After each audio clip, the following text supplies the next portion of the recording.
मणिपुरा गांव के लोग काफी मोटे और भुक्कड़ किस्म के थे। वहाँ के लोग इतना ज्यादा खाना खाते थे कि खाना बनाने वाला भी उनसे परेशान हो जाता था, जिस कारण वहाँ कोई भी व्यक्ति अपने होटल से ढाबा नहीं चला पाता था। एक दिन की बात है, गांव में गोलगप्पे वाला आता है।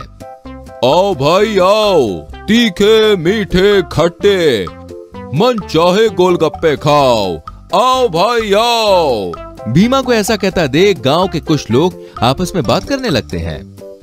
लगता है गांव में कोई नया गोलगप्पे वाला आया है।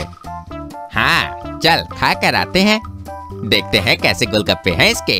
अरे भाई, जरा हम दोनों के लिए 10-10 प्लेट गोलगप्पे लगाना तो। प्लेट? अरे भाई, ये क्या मजाक कर रहे हो? मैं पहले तुम दोनों को 2-2 प्लेट गोलगप्पे ला कर देता हूँ, पहले उसे खत्म करो। अगर वो खत्म होते हैं तो फिर और ला के देता हूँ।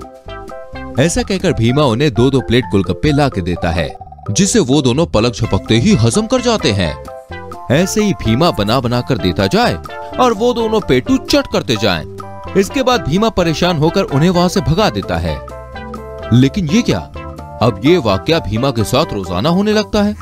कोई ना कोई आता और उसे खूब परेशान करता, जिस वजह से कुछ ही दिनों में भीमा वहां से अपना ठेला बंद करके चला जाता है। उसी गांव में गंगा प्रसाद अपने बेटे के साथ रहते थे। एक दिन की बात है। अरे कुछ काम धंधा करने का सोचा है या फिर मेरी ही तरह तुम भी गधा मजदूरी ही करोगे? अरे क्या बापू, आप कैसी बातें कर रहे हैं? अरे आपका बेटा तो एक बड़ा बिजनेसमैन बनेगा और अपने ही गांव में खूब तरक्की करेगा। अरे गांव में क्या तरक्की करोगे बेटा, देख रहे हो इस गांव का हाल, मानो यहाँ इंसान नहीं नरभक्षी रहते हों। अरे इतना खाते हैं फिर भी इनका पेट नहीं भरता, इनका बस चले तो इंसानों को भी खा जाए। बापू, ये बात तो तुम्हारी बिल्कुल सही है, लेकिन बिजनेस तो मैं इसी गांव में करूंगा। कुछ दिनों के गांव के नुक्कड़ पर लग जाता है रविशंकर का ढाबा। रविशंकर अपने ढाबे के सामने मेन्यू बोर्ड रख रहा होता है।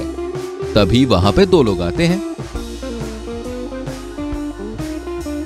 क्यों भाई रविशंकर, सुना है तुमने नया ढाबा खोला है? सही सुना है, आओ आओ अंदर आओ, बैठो। अरे क्या खाओगे बताओ तो, बना कर दिया जाए आपको। अभी बना के लाते हैं आपके लिए। पहले ये सोच लो कि तुम हमें टाइम से खाना सर्व कर पाओगे या नहीं, और तुम में हिम्मत है कि तुम हमें उतना खाना दे सको जितनी हमारी भूख है। अरे हाँ भाई हाँ, क्यों नहीं है हिम्मत। अरे मुझे खुद पर पूरा विश्वास है। इतना कॉन्फिडेंस है तो चलो एक बेट लगाते हैं। अरे भाई कैसी बेट? अगर तुम हमारा पेट भरने में असफल हुए तो हम खाने के पैसे नहीं देंगे और रोजाना यहीं से फ्री में खाना खाएंगे। और अगर मैं तुम्हारी भूख खत्म करने में सफल रहा तो फिर हम तुम्हें तुम्हारे खाने के दुगने पैसे देंगे। बोलो, मंजूर है? हाँ भाई हाँ, बिल्कुल मंजूर है। अच्छा तो एक काम करो, तुम्हारे ढाबे की जो सबसे स्पेशल और महंगी डिश है उसे लेकर आओ। ठीक है, तुम लोग यहीं रुको, मैं अभी आया। ऐसा कहकर रविशंकर ढाबे की रसोई में जाता है और कुछ देर बाद वहां आदमियों के साथ एक बड़ा सा मसाला डोसा एक बड़ी सी प्लेट में लेकर बाहर आता है, जिसे देखकर भाई मोंटू और कन्ना के तो तोते ही उड़ जाते हैं। ये लो भाई तुम्हारा ऑर्डर, तो अब खाना शुरू करो, कम पड़े तो और लेके आता हूं। अरे ये क्या, इतना बड़ा मसाला डोसा? हाँ, तुम ही ने तो कहा था कि मैं तुम्हें जो भी दूंगा तुम दोनों चट कर जाओगे, तो खाओ अब। हाँ हाँ, हम खा लेंगे खा लेंगे। ऐसे कहकर मोंटू और कन्ना खाना शुरू करते हैं और ऐसे ही 1 घंटा बीत जाता है। फिर 2 से 3 घंटे हो जाते हैं, 3 से 4 और 4 से 5, और ऐसे ही भाई देखते देखते 5 से 6 घंटे बीत जाते हैं। मोंटू और कन्ना का पेट भरकर फटने की कगार पर आ जाता है, लेकिन मसाला डोसा तो भाई इतना बड़ा था कि 6 घंटे लगातार खाने के बावजूद भी वो आधा भी खत्म नहीं हो पाया था। तभी कन्ना कहता है, बस भाई बस, अब हमसे और नहीं खाया जाएगा। हाँ, हम अब हार मानते हैं।